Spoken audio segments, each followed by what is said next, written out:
somebody run away. My God, they might be by themselves for a minute. They might have to think. Now there's people when they're driving in the car talking on the cell phone. At least in the car when you were driving alone, you could think a little bit. What am I going to do? What am I going to do? All these. Now you got to talk to somebody. You can't even think there anymore. Pretty soon you'll be on the toilet talking on 2 cell phones and working on a computer. Think about yourself. Know yourself. Know your weaknesses and your strengths. It's a good thing to have on your side. Know where you might go fall down, flatten your face. Know where you have a muscle. Be aware of that. We don't spend enough time taking long walks. Just daydreaming. We always have to be doing something. Move away from that. Develop a little more bucolic approach to life.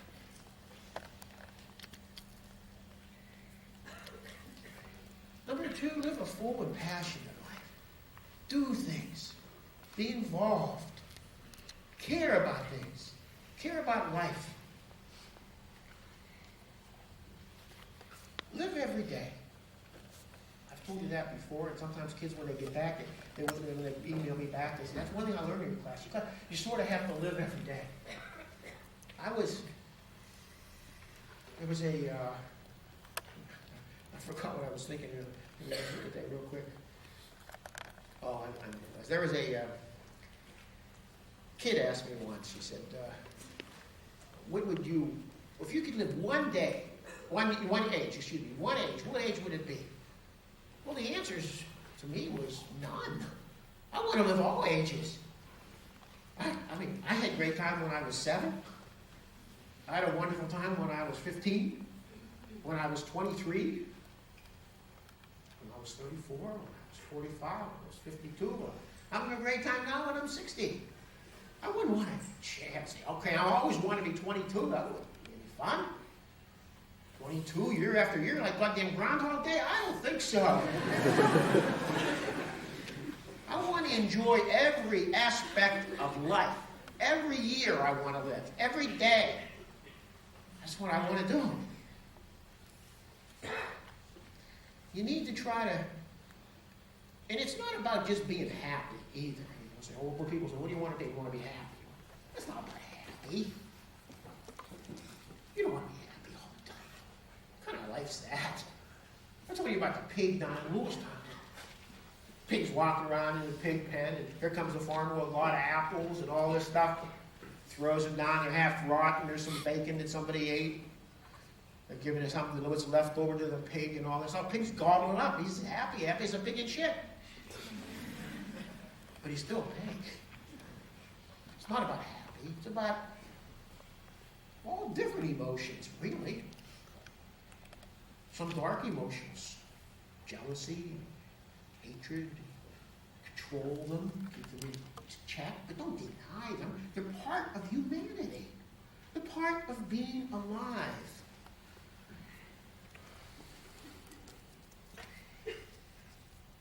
You learn so much from getting your ass kicked.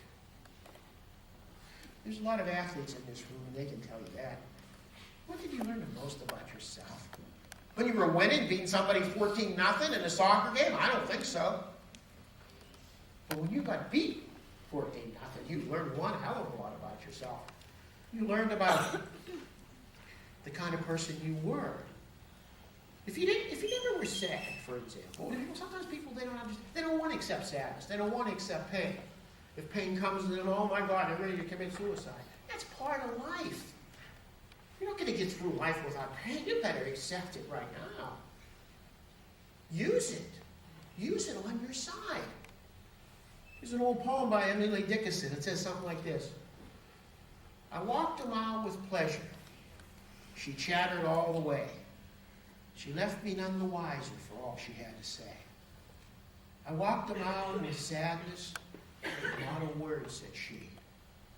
But oh, the things I learned from her when sadness walked with me. You learn from pain. Remember that. You're not going out looking for it. But understand it's part of life. And when it comes, don't throw your hands up. Just keep moving forward. And live passionately. You know, I remember back in the Vietnam War, I was sort of torn because I had friends that were fighting in the war, and I had friends that were against the war, and I really didn't take a position, I have to say. One day I was watching a parade, and non-people were opposed to the war, a bunch of students and all, and they were carrying signs. And one kid was carrying a sign, and it said, "There's nothing worth dying for." And later it became a popular sign. In fact, I saw it even in New York when somebody was protesting the Iraqi war. There's nothing worth dying for.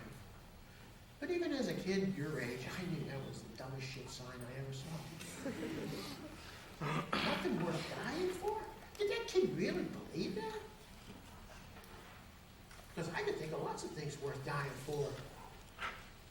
Love, friendship, hope, dreams, ambition, the future. My two little baby granddaughters up in Dallas, Pennsylvania, oh, they're worth dying for.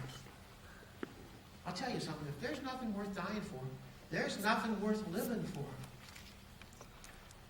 So live a life of passion and live a full life with all your emotions. Don't deny your humanity. Now, my third point is one that I've talked a little bit about before, and that is keep your health. It's an important element. Everybody always says it, you know. But you know, watch your drinking habits. I don't talk about drugs because I don't know shit about drugs. I don't. That's one wave I missed. I never was involved in it. I have no idea about drugs. I don't want to know about drugs. I talked about tobacco, the dangers of that, and some of the problems that I've seen. I'll tell you that the person I talked about who was that athlete who could hit a ball further than any guy in this room, I guarantee it, was buried about 3 weeks ago. And watch now, because you're going to be going to graduate school and law school and medical school and jobs, and you're going to be eating right, you're not going to be able to exercise, and you're going to pick up weight. Happened to me. I went to graduate school, and I got into eating cheeseburgers late at night and working and studying and not doing my exercising and quit playing basketball, doing all these things, and I picked up like 30 pounds in graduate school. I've been fighting those goddamn 30 pounds all of my life. Sometimes they're gone. Sometimes they're back, and they're back now like old friends from years ago. Get yourself in a routine, an exercise program where you're doing something regularly. I had one TA. She was a TA a couple of years ago. I see her jogging all the time around the golf course. She's thin, well-built. She has the discipline to do it. Every day she's out there exercising. I hate that kid.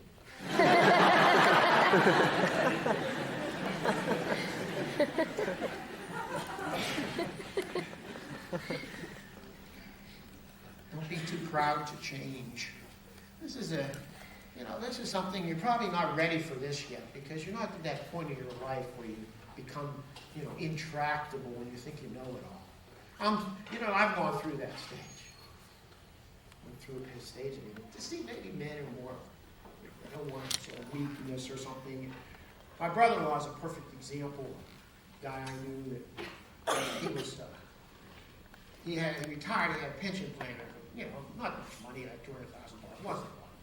He didn't have one. And he got his pension plan, he was in control of it, and he wanted to invest it. Well, instead of him asking some people in our family who invest regularly, we have a couple people in the family with PhDs in economics, he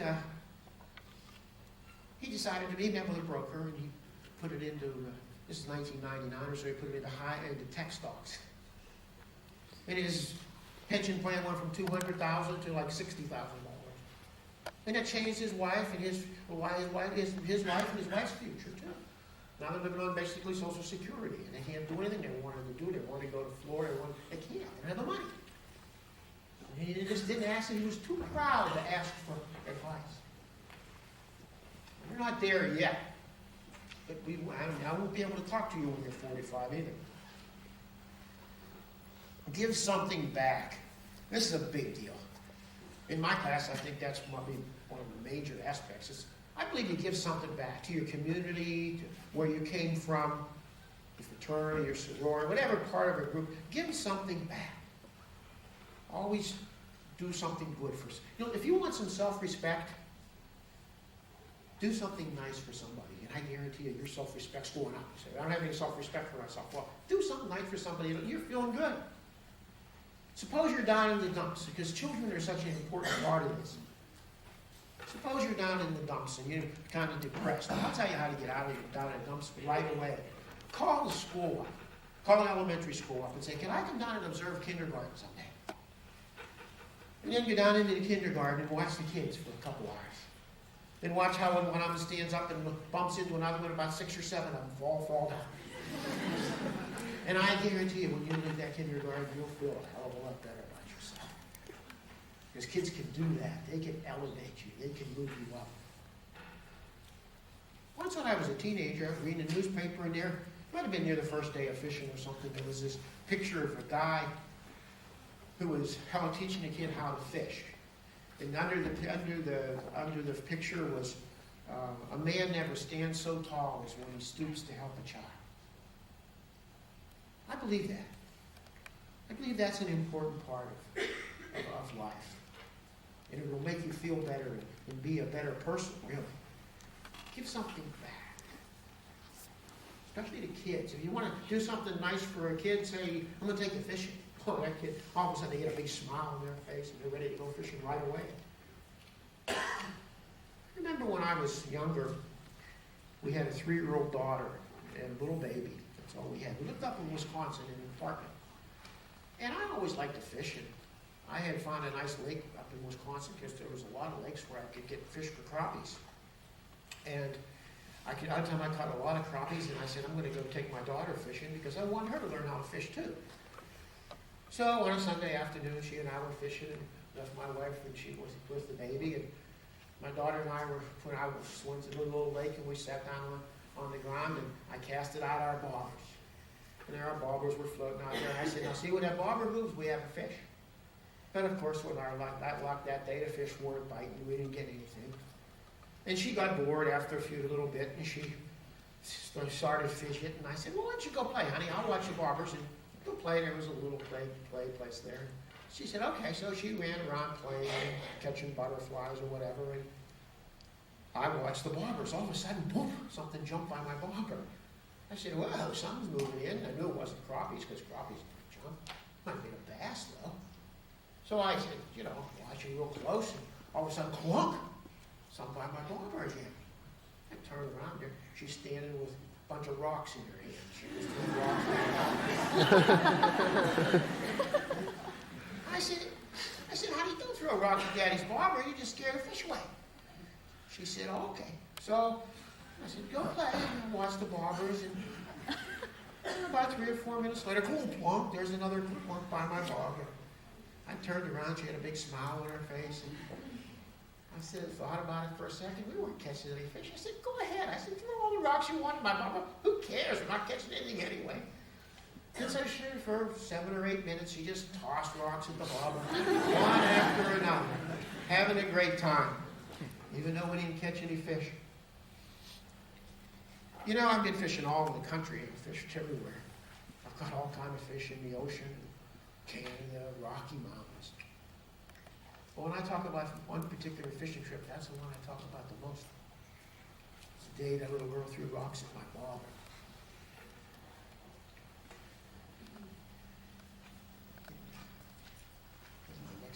Here. Now this is one we always have. People pressure you in this regard. This is where you don't be afraid of risk or failure.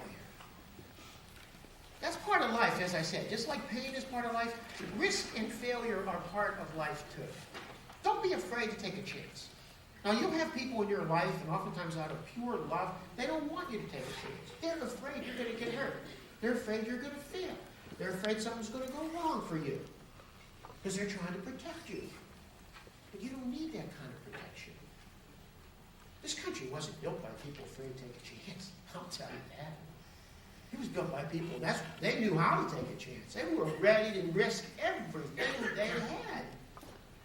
Just think of some of your great-grandparents who packed up every single thing they had in a trunk in the whole world and got on some steerage on some ship going to a country they didn't even know the language. They didn't know what was going to happen. But they went. And they moved on and moved forward. They weren't afraid to take a chance. Think of the women. Think of the women who left places like Philadelphia and then went on somehow got to Pittsburgh on the trail. And then they got on flat-bottom boats with their families down the Ohio River to St. Louis. And then they got on wagon trains. And they headed out across the plains and the deserts with the snakes and the violence.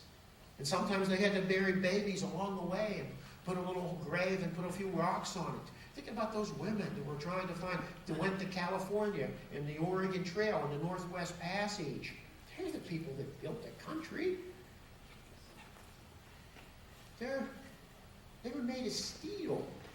And that's the shoulders that we stand on. Shoulders of giants, really. So don't be afraid to take a chance. If you can't take a chance when you're young, you're 23 years old, when the hell are you going to do it? When you're 40? When you're worried about your IRA plan? I don't think so. Always take the moral high ground. This is something I think I've conveyed to this class, and I think most people understand it.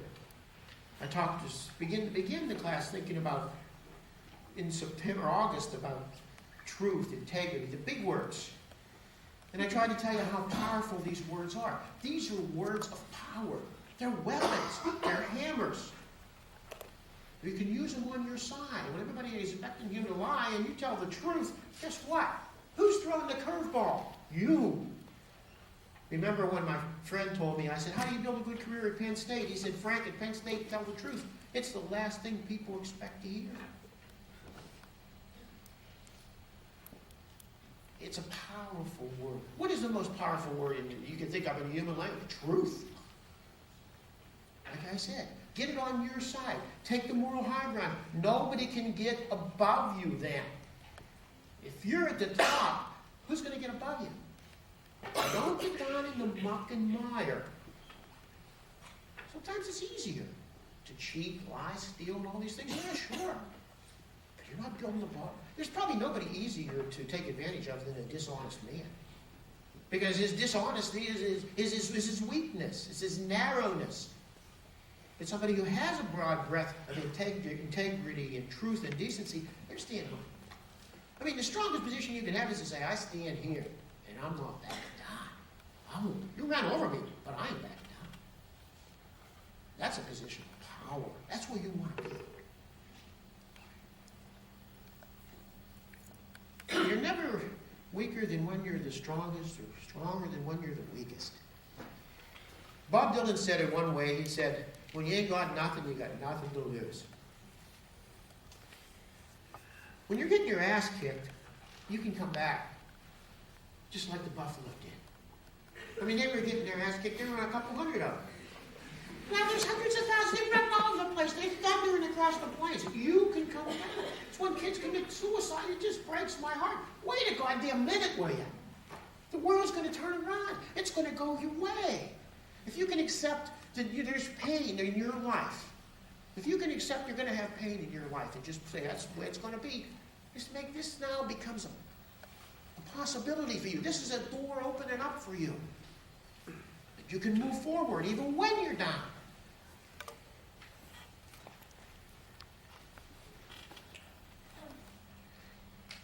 Follow your dream. That's a big. We've talked about this before. Everybody knows my position on it. And like I've said many times, if you can't follow your dream when you're 23, when will you follow? When you're 53, when you're 33, 49? You have to live your own life.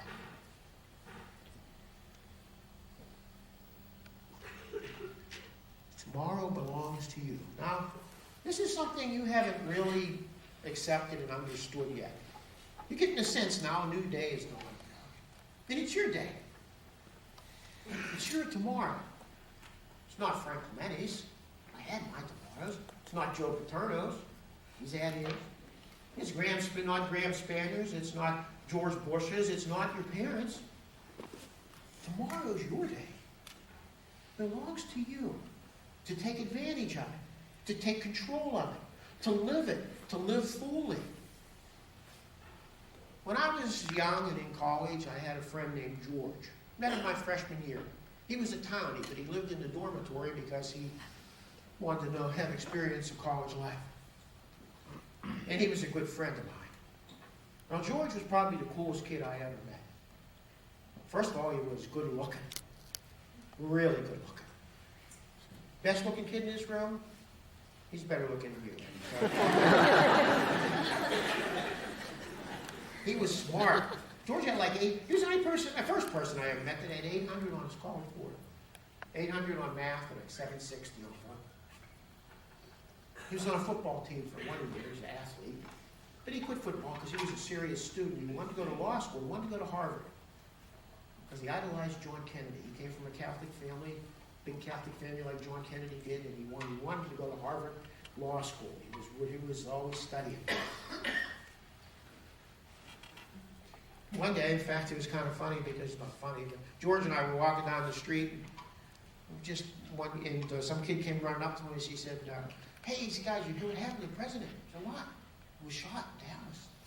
So George, of course, was all upset because he idolized Kennedy. And we were running over to the dorm, and by the time we got there, the president was dead. George took that pretty hard. George was a tiny, as I said. He came from this big Catholic family. They lived not too far from campus. And they had a lot of kids. And they used to, George would invite me to his house. They had a nice house. And they had maybe 6 kids or 7 kids. And his mother was a big, strong Italian woman.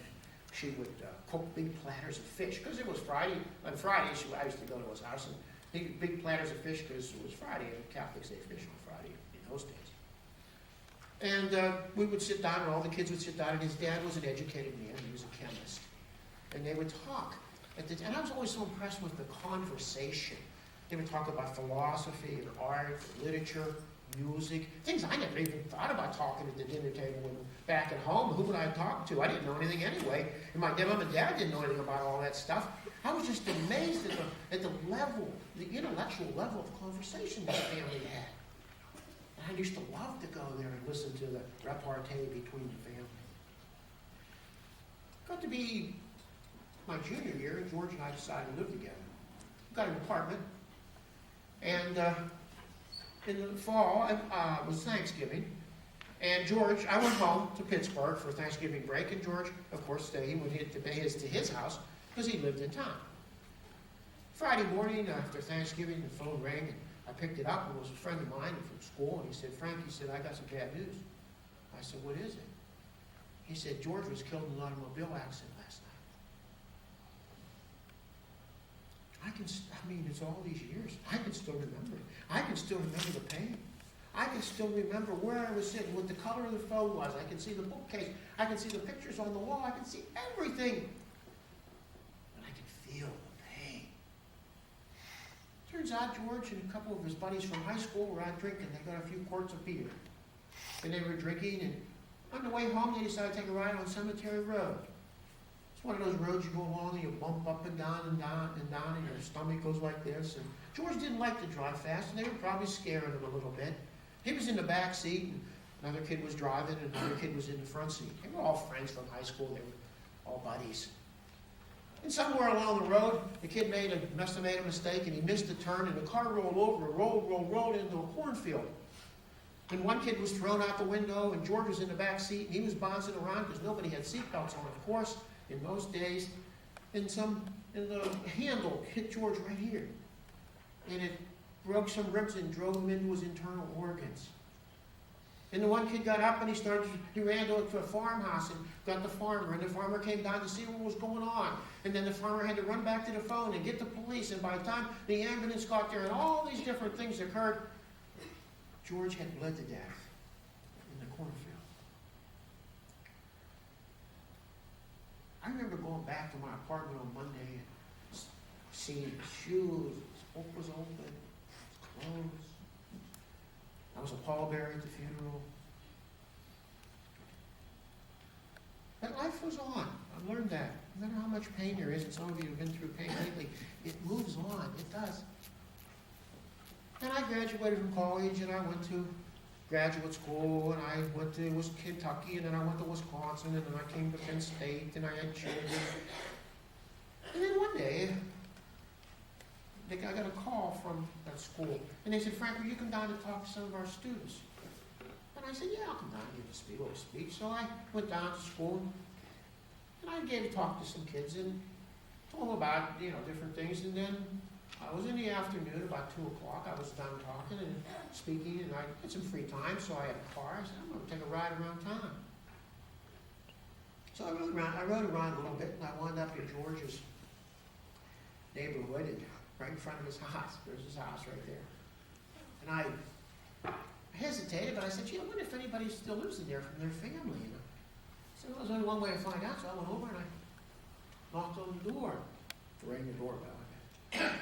It took a couple minutes, but then some lady came to the door, and she was all bent over and had white hair, and she had osteoporosis, and she was bent like this on a cane.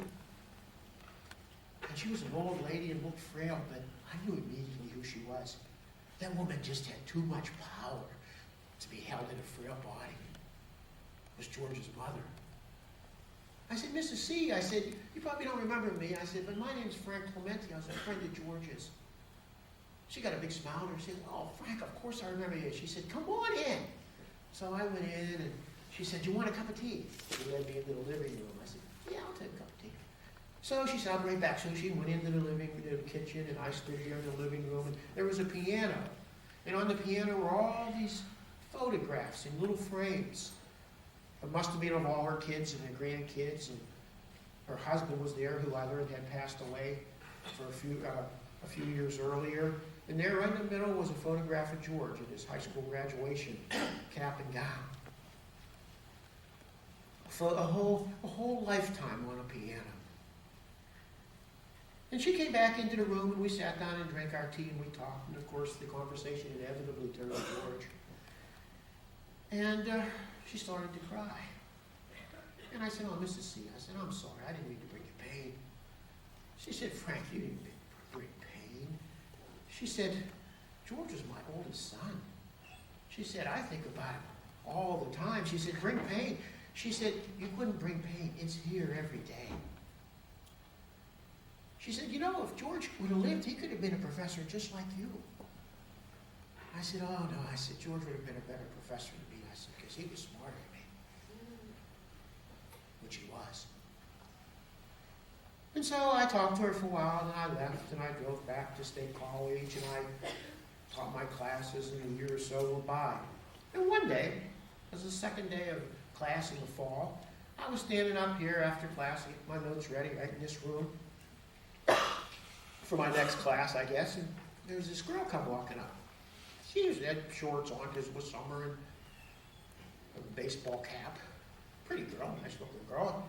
She had a big smile on her face, and she says, "Professor Clemente." I said, "Yeah." She said, I'm in your class." I said, "Great, that's good to have you in class." She says, "I think you know my dad." I said, "Who's your dad?" And she said, told me her name, and his name, and he was the guy that was driving the car that night George was killed. He was a teacher now in that town. And the guy who flew out the window, who later became an FBI agent, protecting President Reagan, Secret Service. And she stood here and she said, "I know you know my dad." I said, "Yeah, I know your dad." And I didn't have any grudge against her dad. I mean, they were friends. He was as good a friend to George as I was. There wasn't anything bad to happen to George. But George died. He moved on with his life. She said, "But he's told me a lot. My dad's told me a lot of stories about you." I said, "Yeah." I said, "They're probably all true." She said, "I'll be looking to hear your stories in this class." And I said, "Oh, I'll tell a few. But this is one story I never told her." And then she said, I'll see you later, and we walked her, and I watched her go. And I watched her bounce up the steps and happy as a lark being 19 years old. And I thought about George. And I thought about the fact he never had a chance to have a daughter. He never had a chance to bring her home from the hospital, give her a bottle, change her diaper. Never had a chance to read her a story at night, take her Halloween. Never had a chance to teach her how to hit a softball, see her in a brown uniform. Never had a chance to see her play soccer, be in a school play. He never had a chance to see her go to high school and go to a prom, and graduate and go to college. Never had a chance to see her graduate from college and get a job and go on and build a family of her own.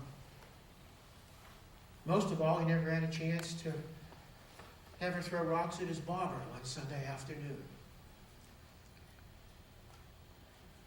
They were all taken away from George. All that was taken away from George that night in that cornfield. See, he had a lot of tomorrows too. I figure most of the kids in this room has 20,000 tomorrows. Well, George had them once too. But that night, all the might have beens and the could have beens and the should have beens and the maybes were all gone. They were all gone in just a moment, like a wisp of smoke in the wind. All what could have been. You have 20,000 tomorrows. Live them passionately. Live them thoroughly. Enjoy your life. You only get one.